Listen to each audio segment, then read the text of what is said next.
Hello প্রিয় শিক্ষার্থী, আমি তোমাদের শাহিন ভাইয়া। সবাইকে জানাই আসসালামু আলাইকুম। আজকে আমরা তোমাদের গুণগত রসায়নের ধারাবাহিক লেকচার নিয়ে হাজির হয়েছি। তো আজকের টপিক হচ্ছে কোয়ান্টাম সংখ্যা ভাইয়া। দেখো, কোয়ান্টাম সংখ্যা, তো প্রথমে আমরা চলে আসবো কোয়ান্টাম সংখ্যা কাকে বলে। যে পরমাণুর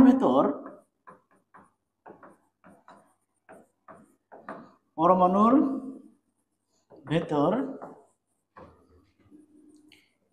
ইলেকট্রন যে কক্ষপথে থাকে তার আকার, আকৃতি, ত্রিমাত্রিক দিকবিন্যাস। পরমাণুর ভেতর ইলেকট্রন যে কক্ষপথে থাকে তার আকার, আকৃতি, ত্রিমাত্রিক দিকবিন্যাস ও নিজ অক্ষের ঘূর্ণনকে যে সংখ্যা দ্বারা প্রকাশ করা হয় তাকে কোয়ান্টাম সংখ্যা বলে। পরমাণুর ভেতর ইলেকট্রন যে কক্ষপথে থাকে তার আকার, আকৃতি এবং ত্রিমাত্রিক আকার, আকৃতি, ত্রিমাত্রিক বিন্যাস ও তার নিজ অক্ষের ঘূর্ণনকে যে সংখ্যা দ্বারা প্রকাশ করা হয় তাকে বলা হয় কোয়ান্টাম সংখ্যা। ওকে, আমরা এখন চলে আসবো কোয়ান্টাম সংখ্যা শ্রেণী বিভাগ, প্রকারভেদ। কোয়ান্টাম সংখ্যা কয় প্রকারের ভাইয়া? কোয়ান্টাম সংখ্যা 4 প্রকার। কি কি? এক হচ্ছে ঊর্ধ্বমুখী কোয়ান্টাম সংখ্যা, দুই হচ্ছে অ্যাজিমুথাল বা সহকারী কোয়ান্টাম সংখ্যা, এটাকে প্রকাশ করা হয় এন দ্বারা, এটাকে প্রকাশ করা হয় এল দ্বারা। তিন হচ্ছে চুম্বক কোয়ান্টাম সংখ্যা, এটাকে প্রকাশ করা হয় এম দ্বারা। কি প্রকাশ করা হয় ভাইয়া? এম দ্বারা। ও 4 নম্বর হচ্ছে কি, দেখো 4 নম্বর হচ্ছে ঘূর্ণন কোয়ান্টাম সংখ্যা বা স্পিন কোয়ান্টাম সংখ্যা। ঘূর্ণন বা স্পিন কোয়ান্টাম সংখ্যা, এটাকে এস দ্বারা প্রকাশ করা হয়। এই জায়গায় প্রধান কোয়ান্টাম সংখ্যা আছে না ভাইয়া, এই প্রধান কোয়ান্টাম সংখ্যা দ্বারা আকার নির্দেশ করে। কি নির্দেশ করে? পরমাণু আকার। এই যে 4টা বিষয় পড়াইছি আমি এখানে, লক্ষ্য করো সবাই, 4টা বিষয় পড়াইছি। একটা হচ্ছে আকার, একটা আকৃতি, একটা ত্রিমাত্রিক দিকবিন্যাস আর নিজ অক্ষের ঘূর্ণন। এই 4টা জিনিস 4টা জন্য প্রধান 4টা জন্য তোমাদের প্রদর্শন করতেছে। দেখো দেখো, প্রধান কোয়ান্টাম সংখ্যা এটা দ্বারা কি বোঝায়? পরমাণু আকার বোঝায়। সহকারী কোয়ান্টাম সংখ্যা দ্বারা পরমাণুর আকৃতি নির্দেশ করে। এবং তুমি দেখো চুম্বক কোয়ান্টাম সংখ্যা বা ম্যাগনেটিক কোয়ান্টাম সংখ্যা দ্বারা পরমাণুর অরবিটাল নির্দেশ করে, অরবিটাল নির্দেশ করে। এবং ঘূর্ণন বা এই স্পিন কোয়ান্টাম সংখ্যা দ্বারা এখানে আমরা কি বোঝাচ্ছে? ইলেকট্রনের স্পিন, নিজ অক্ষের স্পিন নির্দেশ করে। এই নিজ অক্ষের ঘূর্ণন বলেছে না, ইলেকট্রনের ঘূর্ণন, ইলেকট্রনের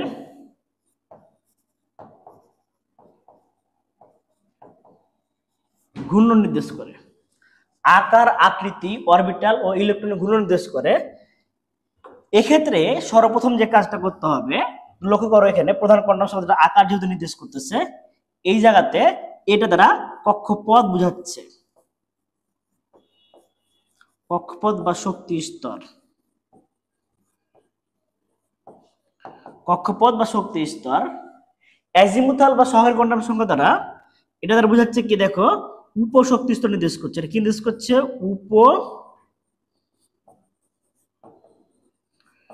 শক্তি স্তর নির্দেশ করছে। তাহলে দেখো 1 নম্বর তার প্রধান কোয়ান্টাম সংখ্যা আকার নির্দেশ করছে, 2 নম্বর অ্যাজিমুথাল বা সহকারী কোয়ান্টাম সংখ্যা দ্বারা আকৃতি বা উপশক্তি স্তর নির্দেশ করছে। চুম্বক কোয়ান্টাম সংখ্যা এম, এটা অরবিটাল, এটা তো বুঝতে পারছো, অরবিটাল নির্দেশ করছে। আচ্ছা, এখানে একটা জিনিস, ছোট্ট একটা মিস্টেক হয়েছে ভাইয়া, যেটা হচ্ছে কি, এটা ত্রিমাত্রিক দিকবিন্যাস নির্দেশ করে, অরবিটাল বা ত্রিমাত্রিক দিকবিন্যাস। আগেরটা হবে ত্রিমাত্রিক দিকবিন্যাস,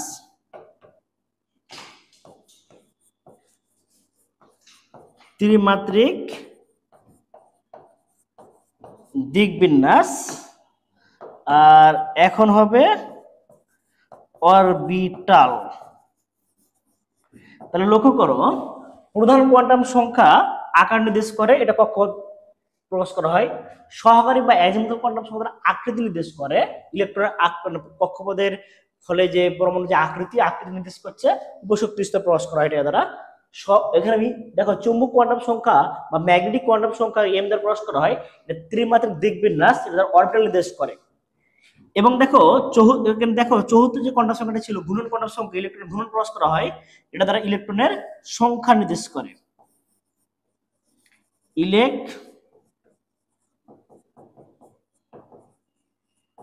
ইলেকট্রনের সংখ্যা নির্দেশ করে। আচ্ছা, তারপর একটা বিশেষ তথ্য দেখো তোমরা খুব সুন্দর করে, যে বিশেষ তথ্য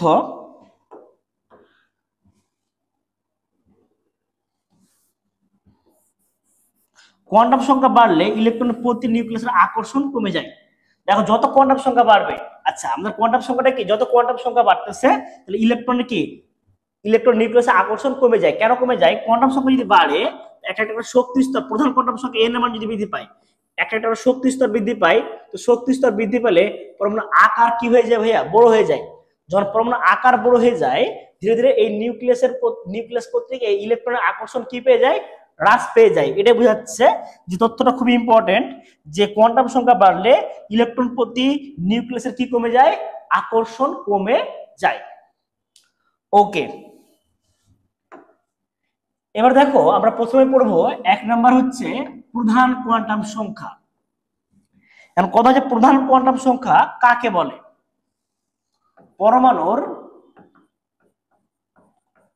পরমাণুর ইলেকট্রন যে শক্তি স্তরে অবস্থান করে তাকে যে সংখ্যা দ্বারা প্রকাশ করা হয়, তাহলে এক কথা বলতে পারি ইলেকট্রন যে শক্তি স্তরে থাকে তাকে যে সংখ্যা দ্বারা প্রকাশ করা হয় তাকে প্রধান কোয়ান্টাম সংখ্যা বলে। তাকে প্রধান কোয়ান্টাম সংখ্যা বলে। তাহলে দেখো পরমাণু ইলেকট্রন, একটা পরমাণু ইলেকট্রন যে শক্তি স্তরে থাকে তাকে যে সংখ্যা দ্বারা প্রকাশ করা হয় তাকে আমরা বলবো প্রধান কোয়ান্টাম সংখ্যা। তাকে আমরা কি বলবো? প্রধান কোয়ান্টাম সংখ্যা। আচ্ছা, প্রস্তাবক কে দেখো প্রধান কোয়ান্টাম সংখ্যার? বিজ্ঞানী বোর। বিজ্ঞানী কে ভাইয়া? বোর শক্তি স্তর সম্পর্কিত প্রধান কোয়ান্টাম সংখ্যা এন এর প্রস্তাবনা দিয়েছিল। কারণ আমরা সবাই জানি বিজ্ঞানী নিলস বোর আমাদের শক্তি স্তর ধারণা দিয়েছে, আর শক্তি স্তরটা যদি প্রধান কোয়ান্টাম সংখ্যা হয় তাহলে এই যে প্রধান কোয়ান্টাম সংখ্যার প্রস্তাবক ছিল কে? বিজ্ঞানী নিলস বোর। তাহলে বিজ্ঞানী নিলস বোর শক্তি স্তর সম্পর্কিত প্রধান কোয়ান্টাম সংখ্যা এন এর ধারণা প্রস্তাবন করেন। মান দেখো প্রধান কোয়ান্টাম সংখ্যা এন এর মান, প্রধান কোয়ান্টাম সংখ্যা এন এর মান কত হবে? মান কি হতে পারে? 1 2 3 4। দেখো তাহলে আমরা আরো সহজে বুঝতে পারবো যে এটা যদি নিউক্লিয়াস হয়,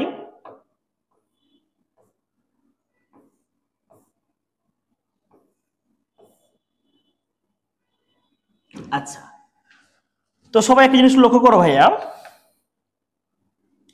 এই হচ্ছে নিউক্লিয়াস, এটা n সমান 1, n সমান 2, এটা n সমান 3, n সমান 1 2 3, এটাকে বলা হয় কে সেল, এল সেল, এম সেল। তাহলে প্রধান কোয়ান্টাম সংখ্যার মান n এর মান হবে কি? 1 2 3 4। কি বললাম? 1 2 3 4 প্রভৃতি পূর্ণ সংখ্যা। কারণ n এর মান যত হবে ওই কক্ষপথ, ওই পরমাণুর তত কক্ষপথ বা তত শক্তি স্তর নির্দেশ করে। তুমি দেখো এখানে n এর মান যখন 1 হচ্ছে সেটা যে 1 নম্বর শক্তি স্তর, যখন তোমার n এর মান 2 হচ্ছে দ্বিতীয় শক্তি স্তর। যখন n এর মান 3 হচ্ছে, এটা হচ্ছে তৃতীয় শক্তি স্তর। তাহলে n এর মান 1 2 3 KLMN আমরা শক্তি স্তরের মানগুলো পেয়ে যাচ্ছি। আচ্ছা, তাহলে বলতে পারি কি প্রধান কোয়ান্টাম সংখ্যা n এর মান 1 2 3 4 প্রভৃতি পূর্ণ সংখ্যা হয়ে থাকে। এবার দেখো প্রধান কোয়ান্টাম সংখ্যাকে আমরা কি কি নামে প্রকাশ করতে পারি? এই প্রধান কোয়ান্টাম সংখ্যাটা অরবিট নির্দেশ করে এবং শক্তি স্তর আকার প্রকাশ করে, যেটা একটু বললাম যে প্রধান কোয়ান্টাম সংখ্যা দ্বারা অ্যাকচুয়ালি কি নির্দেশ করতেছে ভাইয়া? আকার নির্দেশ করছে। প্রধান কোয়ান্টাম সংখ্যা দ্বারা পরমাণুর আকার নির্দেশ করে। তাহলে কি বলতে পারি? প্রধান কোয়ান্টাম সংখ্যা n এর মান 1 2 3 প্রভৃতি পূর্ণ সংখ্যা হয়। আমি কিন্তু এর আগে আমরা বোর পরমাণু মডেল পড়াইছি, তোমাদেরকে বলেছি এর আগে বোর পরমাণু মডেলে যখন পড়াইছি প্রত্যেকটা শক্তি স্তরকে n এর মান দ্বারা প্রকাশ করা হয়। n এর মান 1 2 3 আর শক্তি স্তরকে অরবিট বলা হয়, ওটা হচ্ছে প্রধান কোয়ান্টাম সংখ্যা। তাহলে প্রধান কোয়ান্টাম সংখ্যা n এর মান 1 2 3 4 প্রভৃতি পূর্ণ সংখ্যা আমরা দেখলাম।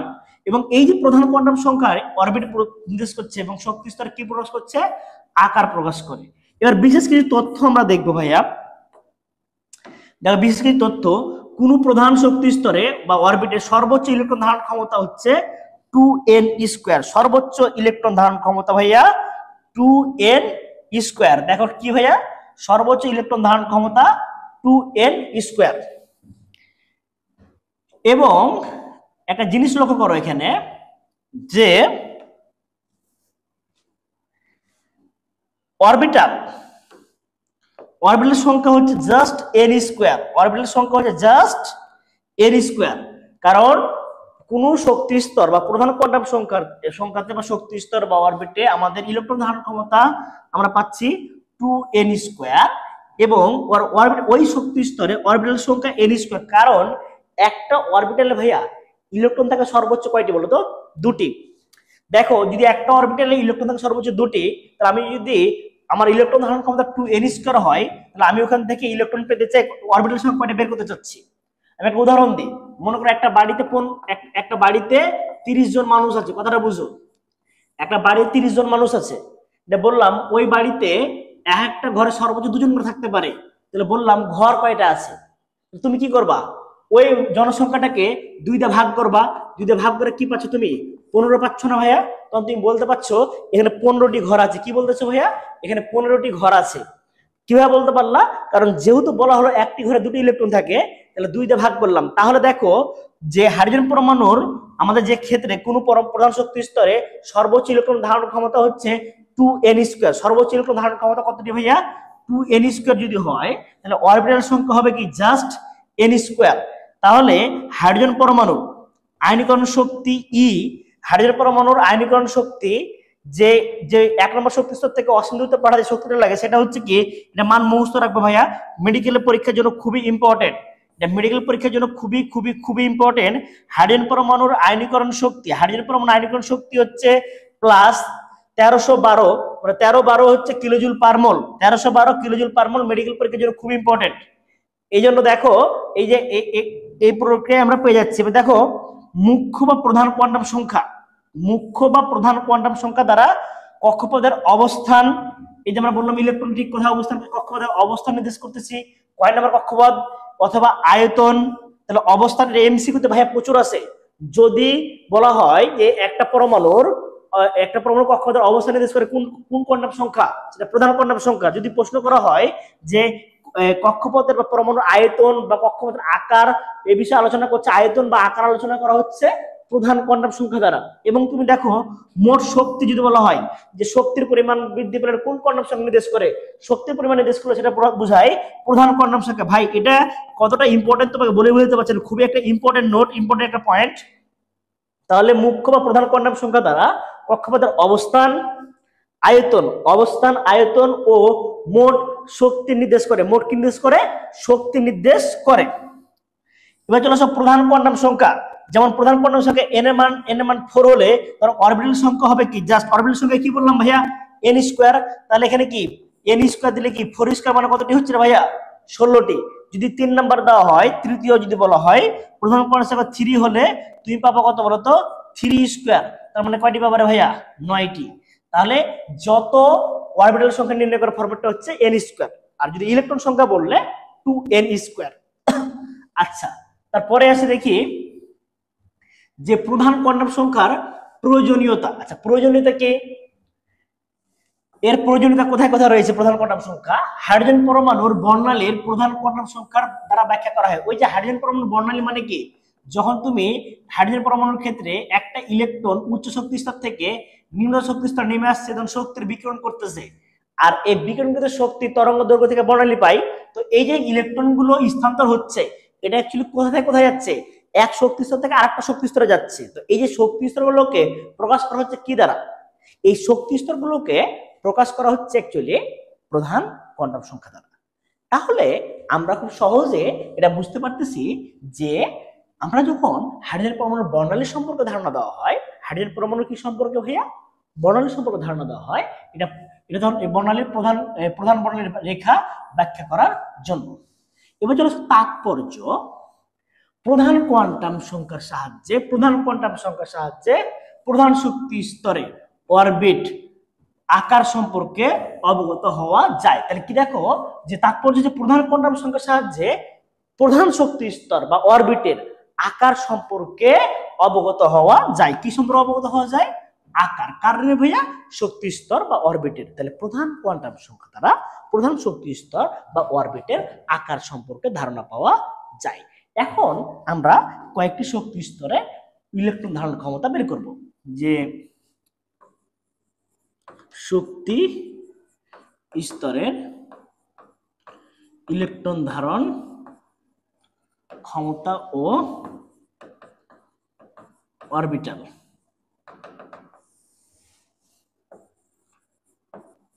দেখো, শক্তি স্তর,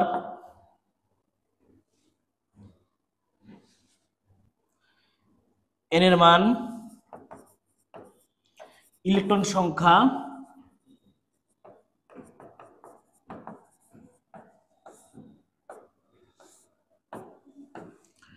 আর হচ্ছে অরবিটাল সংখ্যা।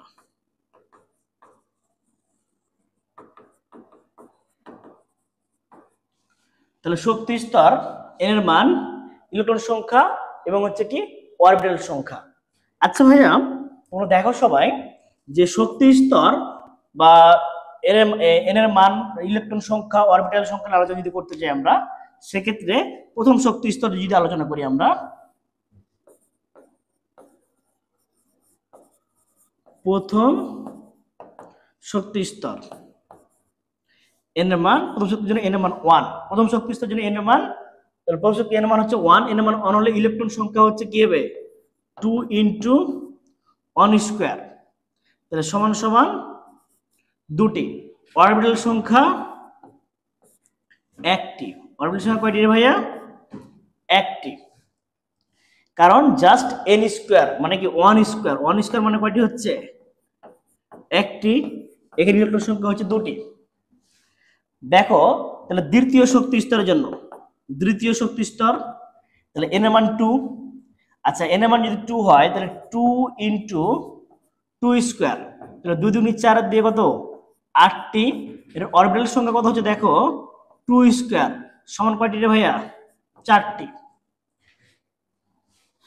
দেখো তৃতীয় শক্তি স্তর, এখানে 3, এন সমান 3 হলে 2.3 স্কয়ার, 3 × 3 = 9, 9 × 2 কত হবে রে ভাইয়া? 18টি। 18টি তাহলে কি হবে? 3 স্কয়ার, এখানে 9টি পাবো। তুমি দেখো চৌদ্দ শক্তি স্তর, তাহলে n সমান 4, n সমান 4 হলে 2 × 4 স্কয়ার, 2 × 2 = 4, তাহলে 4 × 2 এখানে 16, 16 × 2 কি 32টি। আচ্ছা 32টি, তাহলে এখানে হচ্ছে কি 4 স্কয়ার 16টি। এবার তুমি দেখো যে এই জায়গায় পঞ্চম শক্তি স্তর,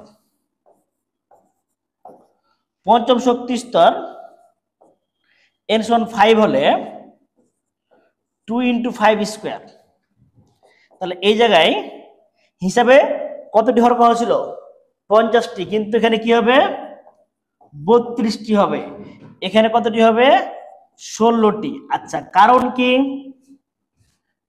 কারণ তো একটা অবশ্যই আছে নাকি? দেখো যে কারণটা কি, পঞ্চম শক্তি স্তরে একটা জিনিস মাথায় রাখবা যে একটি একটি শক্তি স্তরে সর্বোচ্চ ইলেকট্রন ধারণ ক্ষমতা 32টি। আচ্ছা, কেন 32টি? এটা অনেকে কনফিউশন হতে পারে। তুমি দেখো ভাইয়া কেন 32টি হয়। ধরো 4s 4 নম্বর চতুর্থ শক্তি স্তর যদি যায় 4 এর জন্য কি কি উপশক্তি পাই? 4s 4p 4d 4f। লক্ষ্য করো, এসে থাকে 2টা, পি এ থাকে 6টা, ডি এ থাকে 10টা, এফ এ 14টা। টোটালটা তুমি যদি যোগ করো ভাইয়া, তুমি সবগুলো যোগ করলে তুমি পাবা কিন্তু 32। যদি পঞ্চম শক্তি স্তরের জন্য যাও, পঞ্চম শক্তি স্তরের জন্য যদি যাও, তাহলে পঞ্চম শক্তি স্তর তুমি পাবা কি বলতো? 5s 5p, তুমি পাবা 5d 5f। এখানে তুমি দেখো এখানে 5s ইলেকট্রন দুটি পাবা, কারণ এফ এর তো বেশি কোনো উপশক্তি স্তর নয়, কারণ এসপি ডিএফ এই 4টা উপশক্তি স্তর। তাহলে এস এর জন্য 2টি, পি এর জন্য 6টি, ডি এর জন্য 10টি, এফ এর জন্য 14টি। টোটাল যদি তুমি যোগ করো ভাইয়া, তুমি পাবা টোটাল 32টি। কটা পাবা? 32টি। এই হচ্ছে একটি শক্তি স্তরে সর্বোচ্চ ইলেকট্রন ধারণ ক্ষমতা 32টি, বেশি হতে পারে না। পঞ্চম দাও, ষষ্ঠ দাও, সবগুলো সর্বোচ্চ ইলেকট্রন ক্ষমতা 32টি। এটা অনেকটা বইয়ে এটা 72 দেওয়া হয় ষষ্ঠের জন্য, 50 দেওয়া আছে পঞ্চমের জন্য। এটা ভুল, কারণ হচ্ছে আমাদের এখন পর্যন্ত এফ এর বেশি ইলেকট্রন প্রয়োজন হয় না। সো আমাদের এই যে কোয়ান্টাম, আমাদের যে 118টা মৌল পাওয়া গেছে, এই মৌলগুলোর ভিতরে আমাদের সর্বোচ্চ ইলেকট্রন ধারণ ক্ষমতা কতটি ভাইয়া? 32টি। আশা রাখি তোমার বিষয়টা বুঝতে পেরেছো। ওকে, খুব সুন্দরভাবে বুঝাইছি, আশা রাখি এবার বুঝছো। এবার চলে আসো যে অ্যাজিমুথাল বা সহকারী কোয়ান্টাম সংখ্যা। আচ্ছা, সহকারী কোয়ান্টাম সংখ্যা কাকে বলতেছি? দেখো যে কোন পরমাণুর একটি পরমাণু, এই যে একটি ইলেকট্রন প্রধান শক্তি স্তরে যে উপশক্তি স্তর রয়েছে তা প্রকাশ করার জন্য সহকারী কোয়ান্টাম সংখ্যা ব্যবহৃত হয়ে থাকে। তাহলে এক কথায় বলতে পারি, পরমাণুর ইলেকট্রন যে উপশক্তি স্তরে থাকে, পরমাণুর ইলেকট্রন যে উপশক্তি স্তরে থাকে তাকে যে সংখ্যা দ্বারা প্রকাশ করা হয় তাকে আমরা বলবো সহকারী কোয়ান্টাম সংখ্যা বা অ্যাজিমুথাল কোয়ান্টাম সংখ্যা। আমি আবারও বলতেছি, দেখো একটা পরমাণু ইলেকট্রন যে শক্তি স্তরে থাকে তাকে প্রকাশ করার জন্য যেটা প্রকাশ করে তাকে বলে প্রধান কোয়ান্টাম সংখ্যা। আর শক্তি স্তরকে ভাঙলে পাওয়া যায় কি? উপশক্তি স্তর। তাহলে এক কথায় প্রধান কোয়ান্টাম সংখ্যাকে ভাঙলে পাওয়া যায় সহকারী কোয়ান্টাম সংখ্যা, কারণ প্রধান কোয়ান্টাম সংখ্যার উপরে কিন্তু ডিপেন্ড করে সহকারী কোয়ান্টাম সংখ্যা। তো আমার কথাটা হচ্ছে এখানে এরকম যে যদি প্রধান কোয়ান্টাম সংখ্যা দ্বারা শক্তি স্তর প্রকাশ করে, তাহলে বুঝতেই পাচ্ছি সহকারী কোয়ান্টাম সংখ্যা দ্বারা প্রকাশ করবে কি? উপশক্তি স্তর। তাহলে এক কথায় সংখ্যাটা কিভাবে আসছে? একটা পরমাণু ইলেকট্রন যে উপশক্তি স্তরে থাকে তাকে যে সংখ্যা দ্বারা প্রকাশ করা হয় তাকে আমরা বলবো কি? সহকারী কোয়ান্টাম সংখ্যা। তাহলে একটি ইলেকট্রন প্রধান শক্তি স্তরের যে উপশক্তি স্তর রয়েছে, প্রধান শক্তি স্তরের যে উপশক্তি স্তর রয়েছে তা প্রকাশ করার জন্য সহকারী কোয়ান্টাম সংখ্যা ব্যবহৃত হয়। এবং দেখো যে এর অন্য নাম কি কি আছে, কি কি আছে দেখো সহকারী কোয়ান্টাম সংখ্যার নাম। যেহেতু অরবিটাল কোয়ান্টাম সংখ্যা বলা যায় এটাকে, যেহেতু এই সহকারী কোয়ান্টাম সংখ্যা দ্বারা অরবিটাল নির্দেশ করে, তাই এটাকে আমরা কি? অরবিটাল কোয়ান্টাম সংখ্যা বলতে পারি। কি বলতে পারি? অরবিটাল কোয়ান্টাম সংখ্যা বলতে পারি। বা এটা হচ্ছে বিজ্ঞানী সোমারফিল্ড দিয়েছিল, তাই নাম অনুসারে বলতে পারি কি? যে সোমারফিল্ড কোয়ান্টাম সংখ্যা। কি বলতে পারি? সোমারফিল্ড। বিজ্ঞানী সোমারফিল্ড দেওয়ার কারণে আমরা বলতে পারি সোমারফিল্ড কোয়ান্টাম সংখ্যা। বা এটাকে আমরা বলতে পারি অ্যাজিমুথাল কোয়ান্টাম সংখ্যা। অ্যাজিমুথাল, তাহলে 3টা নাম রয়েছে, যে আমরা ফার্স্ট টাইম লিখে দিয়েছি যে অ্যাজিমুথাল বা সহকারী কোয়ান্টাম সংখ্যা। তো আমরা সহকারী কোয়ান্টাম সংখ্যা কি কি নামে প্রকাশ করতে পারি? এটা অরবিটাল কোয়ান্টাম সংখ্যা, এটা হচ্ছে কি? সোমারফিল্ড কোয়ান্টাম সংখ্যা, এটাকে প্রকাশ করা হয় অ্যাজিমুথাল কোয়ান্টাম সংখ্যা দ্বারা। আচ্ছা, প্রস্তাবক কে ছিল বা এই কোয়ান্টাম সংখ্যা সম্পর্কে ধারণা কে দিয়েছিল? আচ্ছা, বিজ্ঞানী সোমারফিল্ড। বিজ্ঞানী কে ভাইয়া? সোমারফিল্ড সহকারী কোয়ান্টাম সংখ্যা সর্বপ্রথম ব্যাখ্যা দেন, এবং এটাকে আমরা এল দ্বারা প্রকাশ করা হয়। কি দ্বারা প্রকাশ করা? এটাকে এল দ্বারা প্রকাশ করা হয়। তো দেখো ভাইয়া যে এই যে সহকারী কোয়ান্টাম সংখ্যা, এটাকে আমরা কি দ্বারা প্রকাশ করি? এল দ্বারা প্রকাশ করা হয় এবং এই কি দ্বারা প্রকাশ করা হয় এটাকে এল দ্বারা। তাহলে বিজ্ঞানী সমারফিল্ড সহকারী কোয়ান্টাম সংখ্যার সর্বপ্রথম ব্যাখ্যা দেন এবং হচ্ছে এটাকে কি দ্বারা প্রকাশ করা হয় এল দ্বারা প্রকাশ করা হয়। আচ্ছা দেখো মান এল এর মান কি কি হয়, এল এর মান 0 থেকে n-1 পর্যন্ত হয়। এল এর মান কি থেকে 0 থেকে কি থেকে ভাইয়া 0 থেকে এল এর মান 0 থেকে n-1 পর্যন্ত হয়, 0 থেকে l-1 পর্যন্ত হয়। এবং দেখো এল এর মান দ্বারা উপশক্তি স্তরে আকৃতি নির্ধারণ করা হয়। এল এর মান দ্বারা উপশক্তি স্তরে কি নির্দেশ করে আকৃতি নির্ধারণ করে, আকৃতি নির্ধারণ করতে হয় এল এর মান দ্বারা উপশক্তি স্তরে আকৃতি। দেখো আমরা কিন্তু সব ফার্স্টে কিন্তু আমি একটা কথা বলেছিলাম, দেখো সব ফার্স্টে কিন্তু বলেছিলাম এল এর মান দ্বারা আকৃতি নির্দেশ করে, কি নির্দেশ করে ভাইয়া আকৃতি। তাহলে ওই কথাটা এখানে চলে আসতেছে যে আমাদের সহকারী কোয়ান্টাম সংখ্যা দ্বারা, দেখো সহকারী কোয়ান্টাম সংখ্যা দ্বারা এল এর মান দ্বারা উপশক্তি স্তরের এক কথা উপশক্তি স্তর কি নির্দেশ করতেছে আকৃতি নির্দিষ্ট হয়। এল এর মান কি কি হতে পারে, এল এর মান 0 হতে পারে, এল এর মান 0, 1, 2, 3 হতে পারে। আর 0, 1, 2, 3 এর জন্য 0, 1, 2, 3 এর জন্য আমরা 0 এর জন্য পাবো s, এল এর মান 0 এর জন্য পাবো আমরা s, এল এর মান 1 এর জন্য আমরা পাবো p, এল এর মান 2 এর জন্য পাবো d, এল এর মান 3 এর জন্য পাবো f, s p d f, s p d f। দেখো এল এর মান 0 এর জন্য s, এল এর মান 1 এর জন্য p, এল এর মান 2 এর জন্য d, এল এর মান 3 এর জন্য f। তাহলে কি পেলাম s p d f। তাহলে এখন দেখো এল এর মান কি কি হতে পারে 0 হতে পারে, 1 হতে পারে, 2 হতে পারে, 3 হতে পারে। 0, 1, 2, 3 উপশক্তি স্তর যথাক্রমে s p d f দ্বারা চিহ্নিত করা হয়ে থাকে। আচ্ছা এই হচ্ছে আমাদের উপশক্তি স্তর সম্পর্কে, এই যে অ্যাজিমুথাল বা সহকারী কোয়ান্টাম সংখ্যা সম্পর্কে এখানে মোটামুটি ধারণা পেলাম। এখন আমরা চলে আসবো এই সহকারী কোয়ান্টাম সংখ্যা, এই যে সহকারী কোয়ান্টাম সংখ্যাগুলো রয়েছে, এই সহকারী কোয়ান্টাম সংখ্যার হচ্ছে পরমাণু বর্ণালীতে সৃষ্ট সূক্ষ্মরেখার উৎপত্তি বোঝানো হয়। এর প্রয়োজনীয়তা কি, এটা প্রচুর মেডিকেলে আছে ভাইয়া, এগুলো মেডিকেলের জন্য নিখুঁত কোশ্চেন। যে প্রয়োজনীয়তা কি, পরমাণুর বর্ণালীতে সূক্ষ্মরেখা উৎপত্তি বোঝানোর জন্য আমরা সহকারী কোয়ান্টাম সংখ্যা আমরা পেয়ে থাকি, কারণ সহকারী কোয়ান্টাম সংখ্যা দ্বারা একান্ত একবার পারফেক্ট সূক্ষ্ম একটা বর্ণালীকার ব্যাখ্যা করা সম্ভব।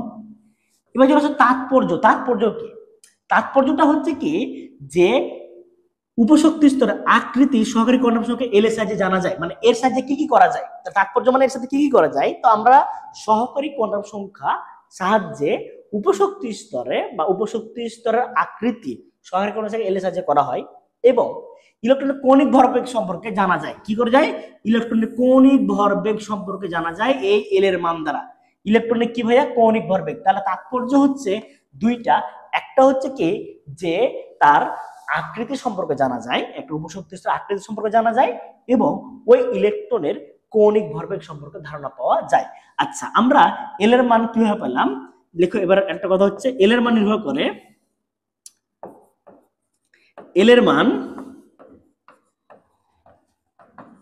নির্ভর করে এন এর মানের উপর। এই জন্য আমরা কিন্তু একটু আগে আমরা দেখলাম যে এল এর মান 0 থেকে n-1 পর্যন্ত হয়। একটু আগে বললাম আমরা যে এল এর মান হবে কি 0 থেকে n-1। তাহলে দেখো তো এন এর মান নির্ভর করছে না, কারণ আমরা একটা প্রধান কোয়ান্টাম সংখ্যাকে ভাঙলেই আমরা কেবল কি পেয়ে থাকি, সহকারী কোয়ান্টাম সংখ্যা পেয়ে থাকি। আচ্ছা প্রধান কোয়ান্টাম সংখ্যা ভাঙলে যদি আমরা সহকারী কোয়ান্টাম সংখ্যা পেয়ে থাকি তাহলে সেখান থেকে আমরা ধারণা পাবো, দেখো এল এর মান নির্ভর করে এন এর মানের উপর। তো দেখো কি কি হতে পারে, যখন n সমান 1 হয়, যখন n সমান 1 তখন l সমান কি হবে 0 থেকে n-1 বলা হয়েছে, তাহলে 0 পাবো। আর 0 পেলে কি বোঝাচ্ছে s, এটা বোঝাচ্ছে 1s ভাইয়া। এই জন্য 1 নম্বর শক্তি স্তরে শুধু একটা উপশক্তি স্তরে 1s পাওয়া যায়। যখন তুমি n সমান 2 পাবা ভাইয়া, যখন তুমি n সমান 2 পাবা তখন l সমান কি হবে, আমাদের সূত্রটা কি ছিল 0 থেকে, দেখো 0 থেকে n-1, তাহলে আগে একটা 0 পাবো আর 2 থেকে 1 বাদ, তাহলে 1, তাহলে 0 এবং পাবো 1, আর 0 এর জন্য পাবো হচ্ছে কি s, আর 1 এর জন্য পাবো কি রে ভাইয়া p। তাহলে 2 নম্বর শক্তি ছিল 2s এবং 2p। এই জন্য দেখো দ্বিতীয় শক্তি স্তর বা 2 নম্বর শক্তি স্তরে উপশক্তি স্তর দুইটা, একটা 2s এবং 2p। এমসিকিউ আছে যে 2 নম্বর উপশক্তি স্তরে বা 2 নম্বর শক্তি স্তরে কয়টি উপশক্তি স্তর পাওয়া যায়? 2 নম্বর শক্তি স্তরে উপশক্তি স্তর দুটি, একটা 2s এবং একটা 2p। ভাই n এর মান যত, l এর মান তয়টা, আর l এর মান জয়টা ততটি উপশক্তি স্তর। কারণ একটু আগে বারবারই বলা হলো l দ্বারা একটা পরমাণুর উপশক্তি স্তর নির্দেশ করা হয় আর n দ্বারা তার শক্তি স্তর নির্দেশ করা হয়। এই যে দেখো দ্বিতীয় শক্তি স্তর n সমান 2। এখন তাহলে তার উপশক্তি স্তর কয়টা রয়েছে? তাহলে এল এর মান নির্ণয় করব। এল এর মান হবে কি 0 থেকে n-1 পর্যন্ত। তো আমি যখন 0 এর জন্য 0 পাচ্ছি আর 2-1 1 পাচ্ছি, 0 এর জন্য 2s মানে s আর 1 এর জন্য p। যেহেতু এটা 2 নম্বর শক্তি স্তর তাই 2s এবং কি পাচ্ছি 2p পাচ্ছি। এবং দেখো তৃতীয় শক্তি স্তরের জন্য n সমান 3 হলে, n সমান কি হলে 3 হলে, n সমান 3 হলে l এর মান কত হবে? আগে একটা 0 হবে, একটা 0 পাবো, এবং 3-1 2, তাহলে একটা 1 পাবো, একটা 2 পাবো, তাহলে একটা 0 পাবো, একটা 1 পাবো, একটা 2 পাবো। আচ্ছা ভাইয়া 0 এর জন্য কি হচ্ছে দেখো, 0 এর জন্য হচ্ছে s, 1 এর জন্য p, 2 এর জন্য d। 0 এর জন্য s, 1 এর জন্য p, 2 এর জন্য d। তাহলে এটা কোন শক্তি স্তর নির্দেশ করছে? s। তাহলে এটা 3s নির্দেশ করছে 3 নম্বরের জন্য, এবং 1 এর জন্য কি 3p আর 2 এর জন্য কি পাবো d, তাহলে 3d পাবো। আমাদের যদি চৌদ্দ শক্তি স্তর নির্দেশ করে n সমান 4, লক্ষ্য করো ভাইয়া n সমান 4, n সমান 4 হলে l এর মান কি হবে? একটা 0, একটা 1, একটা 2, একটা 3, কারণ এক কম পর্যন্ত হবে, 0 থেকে এক কম পর্যন্ত। তাহলে 4, তাহলে 4 যদি বসে 3, তাহলে কি হবে 0 1 2 3, 0 1 2 3। তো 0 এর জন্য আমরা কি পাচ্ছি দেখো, 0 এর জন্য হচ্ছে কি s, 1 এর জন্য p, 2 এর জন্য d আর 3 এর জন্য f। 4 নম্বরের জন্য এখানে 4s 4p 4d 4f, 4s 4p 4d 4f। এখানে কি কি পাচ্ছি 4s 4p 4d 4f। এই 4 নম্বর দেখো, 4 নম্বর শক্তি স্তর দেখো n এর মান যত, l এর মান তয়টা। দেখো n এর মান 3, 3টা পাচ্ছি, l এর মান 4, 4টা পাচ্ছি, এর মান 2, 2টা পাচ্ছি, এর মান 1, 1টা পাচ্ছি। কথা বুঝতে পেরেছো? তাহলে আমরা এখন উপশক্তি স্তরে ইলেকট্রন ধারণ ক্ষমতা এবং অরবিটাল সম্পর্কে জানবো। দেখো উপ শক্তি স্তরে ইলেকট্রন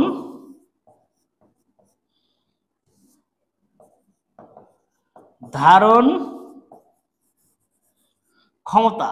আচ্ছা উপশক্তি প্রকাশ করা এল দ্বারা, তাহলে ইলেকট্রন ধারণ ক্ষমতা সূত্র হবে এল দিয়ে 2 ইন্টু 12 প্লাস 1, 2 ইন্টু 12 প্লাস 1। উপশক্তি ইলেকট্রন ধারণ ক্ষমতা 2 ইন্টু 12 প্লাস 1। উপশক্তি স্তরে তাহলে দেখো ইলেকট্রন ধারণ ক্ষমতা 2 ইন্টু 12 প্লাস 1। তাহলে উপশক্তি স্তরে অরবিটালের ধারণা, অরবিটাল সংখ্যা, তাহলে অরবিটাল সংখ্যা যে ইলেকট্রন তার থেকে 2 কম হবে, কারণ একটা অরবিটালে ভাই একটু আগে বললাম একটা অরবিটালে ইলেকট্রন থাকে সর্বোচ্চ 2টি। তাহলে যখন তুমি উপশক্তি স্তরে ইলেকট্রন ধারণ ক্ষমতা নিবা, তখন ইলেকট্রন ধারণ ক্ষমতা থেকে যখন অরবিটাল বের করবা তাকে 2টা ভাগ করবে, তাহলে 2 দিয়ে আউট হয়ে যাবে, শুধু সূত্র হবে 12 প্লাস 1। তাহলে এটা হচ্ছে ইলেকট্রন ধারণ ক্ষমতার সূত্র, এটা হচ্ছে অরবিটাল সংখ্যার সূত্র। তাহলে উপরটা হচ্ছে ইলেকট্রন ধারণ ক্ষমতার সূত্র।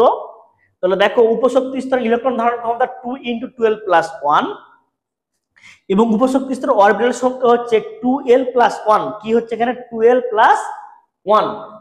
এই হচ্ছে আমাদের দেখো যে সহকারী কোয়ান্টাম সংখ্যার থেকে আমরা পাচ্ছি কি উপশক্তি স্তরের ধারণা পাচ্ছি। আর এই উপশক্তি স্তরের ধারণা থেকে আমরা মোটামুটি কি এই যে তার ইলেকট্রন ধারণ ক্ষমতা বের করতে পারছি এবং তার অরবিটাল সূত্র পাচ্ছি।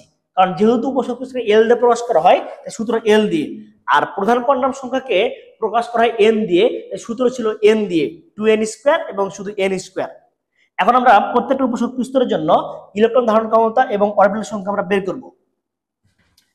যে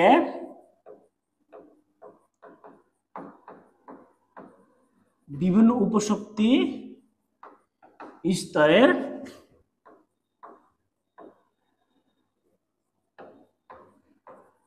ইলেকট্রন ধারণ ক্ষমতা ও অরবিটাল সংখ্যা। দেখো ভাইয়া, বিভিন্ন উপশক্তি স্তরে ইলেকট্রন ধারণ ক্ষমতা এবং তার অরবিটাল সংখ্যা। তাহলে বিভিন্ন উপশক্তি স্তরে ইলেকট্রন ধারণ ক্ষমতা এবং অরবিটাল সংখ্যা। আচ্ছা, আমরা যদি এস উপশক্তি স্তরের জন্য নিয়ে আসছি ভাইয়া, দেখো এস উপশক্তি স্তরের জন্য, এস উপশক্তি স্তরের জন্য দেখো ভাইয়া এল সমান 0। এল সমান 0 হলে ইলেকট্রন ধারণ ক্ষমতা, ইলেকট্রন সংখ্যা, দেখো ইলেকট্রন সংখ্যা 2 ইন্টু, দেখো ভাইয়া 2 ইন্টু 12 প্লাস 1। তাহলে এল এর মান যখন 0 পাচ্ছি, 2 ইন্টু 0 প্লাস 1, তাহলে 0 আর 1, তাহলে 2 ইন্টু 1, তাহলে কয়টি হচ্ছে? দুটি। এই জন্য লেখা হয় এস স্কোয়ার। এই জন্য কি লিখি আমরা? এস স্কোয়ার লিখি। কারণ দেখো এস উপশক্তি স্তরে, দেখো ভাইয়া এস উপশক্তি স্তরের জন্য এল এর মান কত? 1। এল এর মান 0, এল এর মান 0 হলে ইলেকট্রন ধারণ ক্ষমতা 2 ইন্টু 12 প্লাস 1। তাহলে 2 ইন্টু 12 প্লাস যদি 1 হয়, 2 ইন্টু 2 ইন্টু 0 প্লাস 1, তাহলে 0 কে 0, তাহলে 1, 2 কে 2, তাহলে এস স্কোয়ার। এবার এস উপশক্তি স্তরের জন্য এল সমান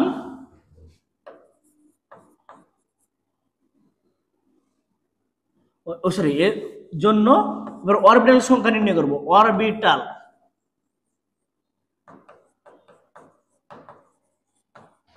সংখ্যা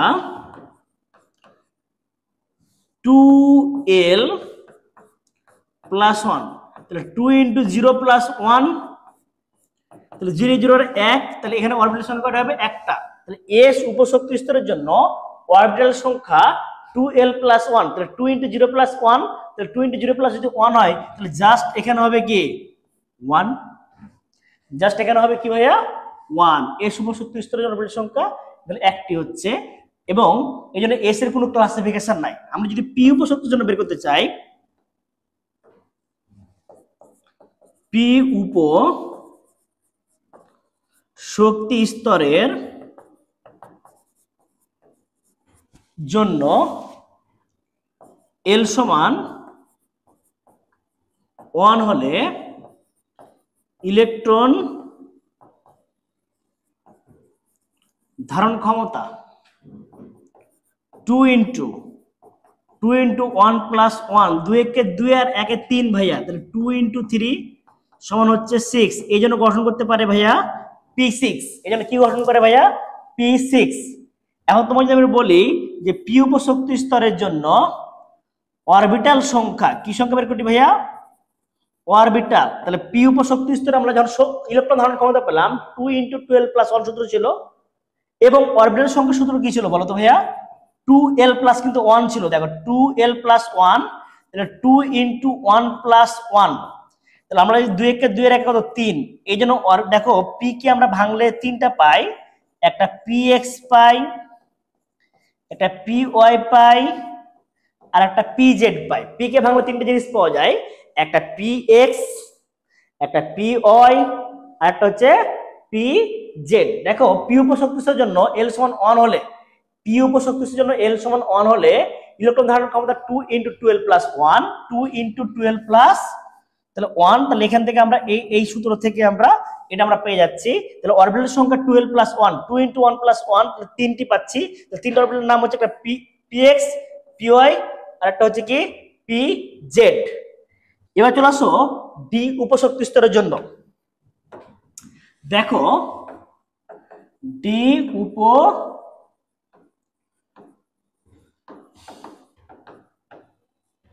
শক্তি স্তরের জন্য, ডি উপশক্তি স্তরের জন্য এল সমান 2 হলে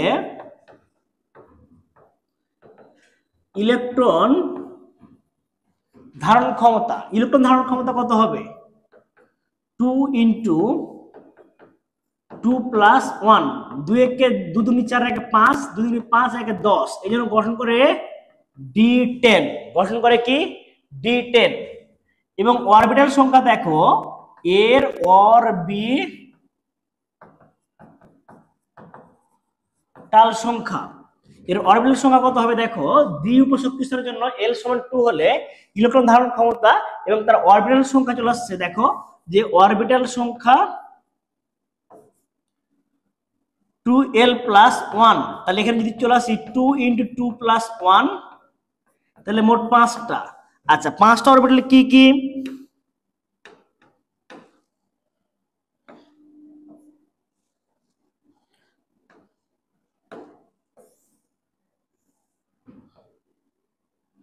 দেখো ভাইয়া, 5টা অরবিটালের নাম আমরা যদি করতে চাই,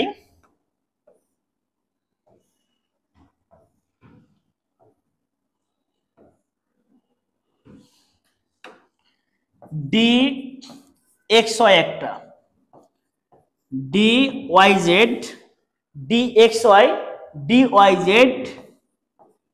DZX। মনে রাখবা কিভাবে, দেখো XYZ, তাহলে প্রথমে XY, তারপর YZ, তারপর Z এবং X, মানে XY YZ ZX, দুটা করে, তারপর শেষ এবার চলে আসবে স্কোয়ার দিয়ে। প্রথমে X এবং Y আছে, এটা হবে X² Y², লাস্টেরটা হচ্ছে DZ²। এই 5টা হচ্ছে তার কি, ডি এর অরবিটালের নাম। ওকে, এবার চলে আসবো আমরা F উপশক্তি স্তরের জন্য। দেখো F উপশক্তি স্তরের জন্য, F উপশক্তি স্তরের জন্য L সমান 3 হলে ইলেকট্রন ধারণ ক্ষমতা,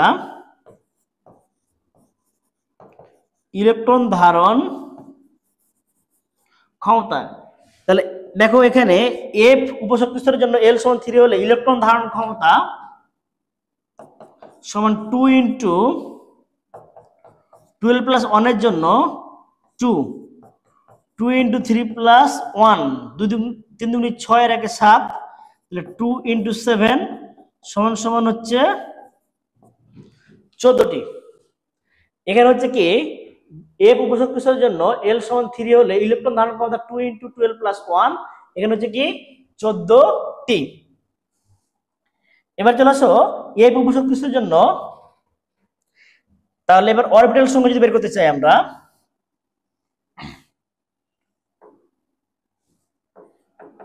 F উপশক্তি স্তরে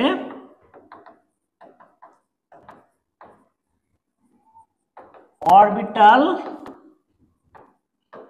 সংখ্যা হচ্ছে 12 + 1।